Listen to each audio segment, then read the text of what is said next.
specific goal that we should reach when we get to Cannes from FDCP? What? Or is there a specific goal that you wanted, like how many co-productions? Parang the specifics lang na what you want to get out of Cannes. Yes. Well, so right now, the Philippines' goal right now is to really open up the Philippines to the world.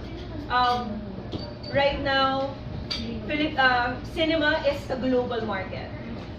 For the last 100 years, we've been very insular. We have enjoyed a lot of support from our local audience. Films are made for our local audience, and kung nagkakaroon sila ng track sa mga film festivals internationally, it's because talagang nagkakaroon ng audience talaga yung ating mga pelikula. But in the last 2 years, there's really an intentional direction from FDCP and the rest of these producers to really find opportunities and partnership and collaborations internationally. So Cannes is a very important market. It's a very important festival. It's actually the most attended festival and market as well. And this is an opportunity for us to show the world, to show different countries that the Philippines is ready to play. We're ready to go global. We're ready, and I am very proud and very humbled to have these amazing producers, these production companies that are also bringing with them international film projects that are open for international co-production. Follow-up, how confident, how optimistic are you that you'll get what you want from Cannes this year?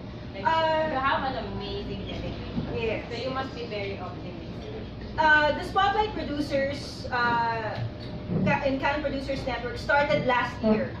And out of that, we had 5 Spotlight Producers last year. And from that, nagkaroon na ng fruit yung participation na yon. Pedring Lopez, with his representing Black Ops, has a lineup of films na lahat co-produced with other countries. So even Army has found Army with her projects. They're continuing to look for partners in various film festivals, in various project markets. And marami na rin talaga sa mga producers natin ang nakakahanap ng, ang mas naiintindihan nila kung ano yung ibig sabihin ng international co-production. Motel Acacia is a 6-country co-production.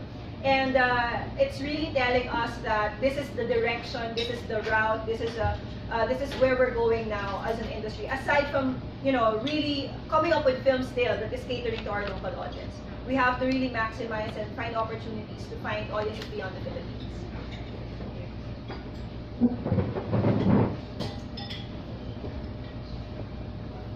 Yes? For the producers, if I'm a content provider, I have an idea. I want to submit a query or like pitch. What are the kinds of films that you want to do?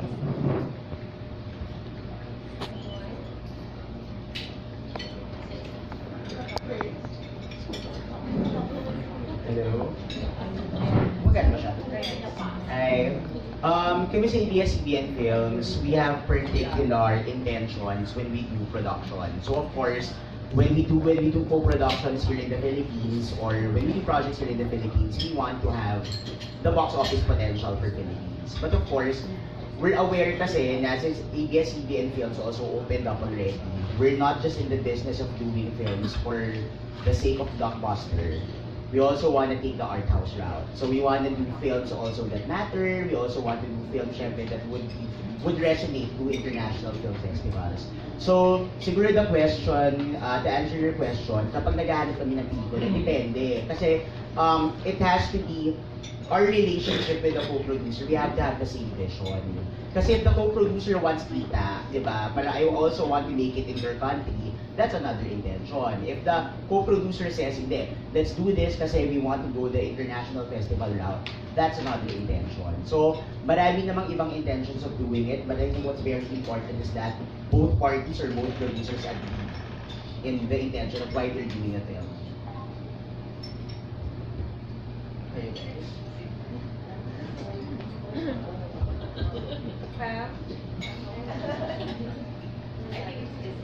Anyone who wants to answer? For us naman, importante rin yung vision ng filmmaker. Kasi the filmmaker has to have this vision that we will also ma-convince na kami na sumama dun sa journey na. Kasi kung sa kanya pala hindi clear yung vision, parang ang hirap naman din na pondohan yun. Walang specific genre, pero we really support our filmmakers in fulfilling their own vision.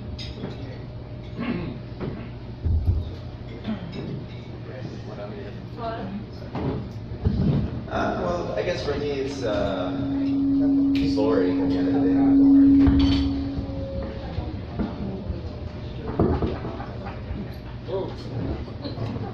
Just talking.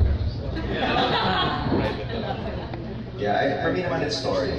First, I like to think we're story driven. So if your story, the director is, you saw in our video, we're story driven director, and we take that seriously. Meaning, we like your story, the director has a vision, and we'll do everything we can to support it. And the 1017P, what you see on the big screen is the director's cut. We want to support him, and a good example was when we produced Delegate. You know, now at 7 in the morning, we dropped off an 8-hour film. And I said, okay, 8 hours it is. So as long as the director is proud of this film, then we'll do everything we can to support it. So story, I think, is a story of it. Thank you.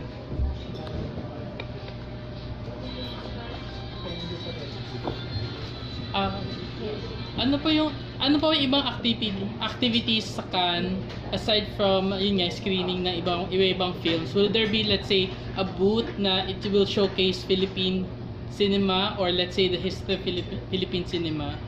So we have a Philippine pavilion sa Cannes this year, and every day merong activities na nangyayari doon. Like for example, we have a day, so every 4 o'clock meron siyang networking hour. So invited ang kahit sino pumasok sa pavilion para hanapin at pakipag-usap sa mga producers natin kung meron silang mga inquiries. One of the projects that we have right now is called Film Philippines. It's a one-stop shop to provide opportunities for foreign productions to shoot in the country. So we're promoting the Philippines as a filming destination, and ang maraming mga iba't ibang productions ang gustong mag-shoot sa Pilipinas, and isa sa mga key ay for them to align or to partner up with a local production company. It's actually a prerequisite for any foreign production na mag-shoot sa Philippines. Kailangan meron silang line production company or production company, and a lot of our production companies featured in Cannes this year also has the ability or capacity to cater to the international production company shooting in the country. So, ang maganda doon is nandun na sila, pwede na nilang makausap kung ano yung mga project na meron sila. They find a match, they find opportunities for co-production, and right now we're also very aggressive on entering into co-production treaty. So when you talk about co-production treaty with other countries, pag naging partner, pag halimbawa meron tayong country na ka-partner, let's say Canada, lahat ng mga grants at funds na binibigay sa Canadian producers, pag naging co-produce, pag meron tayong treaty with them, lahat ng Filipino producers natin, pwedeng ma-access yung binibigay sa Canadian producers. So malaking opportunity ito para ma-elevate yung production value ng mga pelikula, makahanap sila ng mas malaking pera para mapondohan yung mga pelikula nila. And that's the reason why we are there. We're putting ourselves out there kasi kailangan natin ng partners para mas mapaganda pa natin yung films. So ganun yung mga activities namin. Meron din kaming spotlight event, meron din kaming event just for our producers. To talk to them, we're going to talk about co-productions, how to co-produce with the Philippines, ano na yung mga projects na nagawa nila, may experience na ba sila with international co-prod. So it's really, the focus is how these international stakeholders will find opportunities either through the producers or through FDCP. Meron din ba kayong mga government agencies na kasama or tumutulong din sa inyo in Cannes? Let's say the Philippine Embassy in France and let's say yung Department of Tourism, or lahat ba nito talagang kayo lang ang nagbuo lang? We are, in every international mission na meron ang FDCP, we make sure that we are partnering and reaching out to the embassies and consulates. So for this one, ang ginagawa naman ng embassies, uma-attend sila ng events natin, nagpa-participate sila sa mga activities, and I think some of the filmmakers have reached out to the embassy for support. So ano naman sila, very supportive naman sila. Kasi at the end of the day, you know, we all have to work together to support our delegation. Thank you. FDCP mounted a similar event last year in Cannes. Was it of this magnitude also? No. Last year, we started with 5 spotlight producers. Lahat ng nakasama dun sa 5 na yon are more of creative producers na merong international projects looking for international opportunities. What's really special and what I was really amazed by is nung nag-call kami for submissions, sila po yung mga nag-submit sa amin this year. So, ang laking bagay po para sa FDCP na makita na even our players, our most active players ngayon na gumagawa ng mga pelikulang pang-commercial ay nakikita yung opportunity for international co-productions. So, for me, I just want to amplify that and further support yung goal nila na parang mag-open up. Kasi it's really hard. It was a challenge for us to see this route na parang, what? International, hindi natin kaya yan. Kasi Pilipinas, di ba, wala naman tayong enough budget, yung mga ganun. But now, there's really a mechanism on how you can find these partners. And one of it is really exposure to markets. And I'm happy that they are here today. Pwede po silang tanong. What came out of last year's project? What came out of last year's exposition? The Project Maria of Netflix was doon po nabuo rin yung mga yung project na yon. We have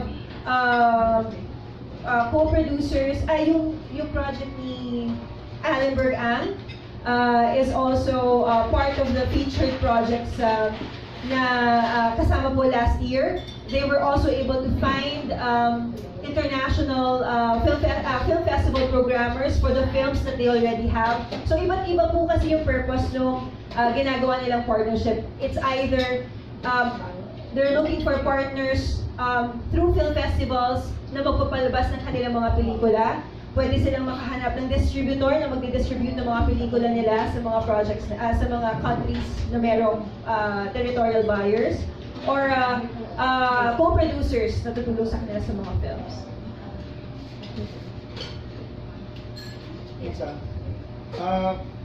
First of all, I want to wish everyone a fruitful journey to Cannes.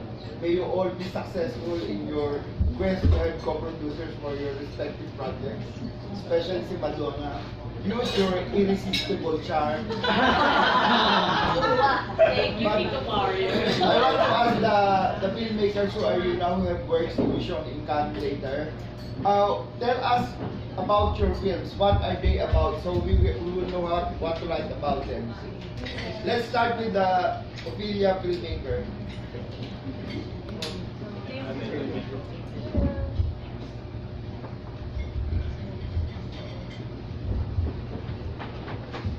Hi. So, Ophelia is actually my thesis film from Mabua. It took me 2 years to develop it because it's a very personal project. It was developed through... How long is it? It's only 15 minutes. But yeah, it took me a lot of time for research because it's about depression. And it's also about myself as well because when I started that thesis film, I was undiagnosed with depression. But by the time that I finished the film, I was diagnosed with bipolar 2 disorder. So that film was also a personal journey for me. So the film itself is just kind of like a slice of life, short film that focuses about this family, this small family, and how they dealt with their daughter's depression. Next. Hi.